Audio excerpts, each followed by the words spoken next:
బలమైన శక్తిగా చూడట్లా, ఉమ్, జాతీయ స్థాయి శక్తిగా చూస్తున్నారు. ఉమ్, అట్లాగే ఆంధ్రప్రదేశ్లో ఉమ్, పోటీ చేసిన 6 3 గెలిచింది. ఉమ్, అందులో కూడా చాలా బలమైనటువంటి స్థానం ఉమ్, అనకాపల్లి ఉమ్, గెలవడం అన్నట్టు. ఉమ్, నరసాపురం గతంలో కూడా గెలిచింది, ఉమ్, బట్ అనకాపల్లి ఫస్ట్ టైం గెలిచింది. ఉమ్. అదొక కీలకమైనటువంటి మార్పు. కానీ ఇక్కడ తెలంగాణకి ఆంధ్రప్రదేశ్కి అంటే తెలంగాణలో ఇండివిజువల్ గెలుపు కాబట్టి బీజేపీ గెలుపుగా చూడొచ్చు. ఆంధ్రప్రదేశ్లో కూటమిలో ఉండి గెలిచిన దాన్ని బీజేపీ ఎదుగుదలగా ఎలా చూస్తాం? ఖచ్చితంగా అది కూటమి గెలుపుగానే చూడాలి. బట్ బీజేపీ ఓటు కూడా అక్కడికి ట్రాన్స్ఫర్ అయింది కదా. ఉహు, ఇప్పుడు 8 సీట్లు గెలవడం అన్నప్పుడు అవును. ఖచ్చితంగా బీజేపీ ఇంపాక్ట్ కూడా ఉన్నట్టే కదా.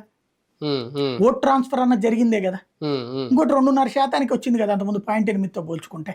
అవును, అవును. బేసిక్ గా ఉమ్. అది లెక్కలోకి వస్తుంది. ఒక రకంగా నవీన్ పట్నాయక్ గురించి మాట్లాడుకుంటున్నాం కాబట్టి ఐఎన్డిఏ కూటమి ఎదుగుదలను కాంగ్రెస్ ఎదుగుదలగా ఎందుకు భావించలేం? రేపొద్దున నవీన్ పట్నాయక్ లేదంటే జగన్ వీళ్ళందరూ సపోర్ట్ చేయాలి అని అనుకుంటే ఒక రకంగా బీజేపీకి వ్యతిరేకంగా కాంగ్రెస్ని చూసి సపోర్ట్ చేస్తారా, ఐఎన్డిఏ ఎదుగుదలను చూసి సపోర్ట్ చేస్తారా? నెక్స్ట్ ఎలక్షన్స్ లో గనక కాంగ్రెస్ ఇండివిజువల్ గా 150-200 సీట్లు సాధించుకోగలిగితే అప్పుడు వీళ్ళందరూ అటు చేరినా ఆశ్చర్యపోనక్కర్లేదు. ఐఎన్డిఏ కూటమికి బయట నుంచి సపోర్ట్ ఇవ్వచ్చు. గతంలో జరిగింది కదా, యునైటెడ్ ఫ్రంట్ కి నేషనల్ ఫ్రంట్ కి అవును, బీజేపీ కానీ కాంగ్రెస్ కానీ బయట నుంచినే కదా మద్దతు ఇచ్చింది. కాబట్టి బయట నుంచి మద్దతు ఇవ్వచ్చు. అప్పుడు అలాగే ఎందుకు అనుకోవాలి, వీళ్ళందరితో తృతీయ పక్షం ఏర్పాటు చేయించి బీజేపీ మద్దతు ఇవ్వచ్చేమో.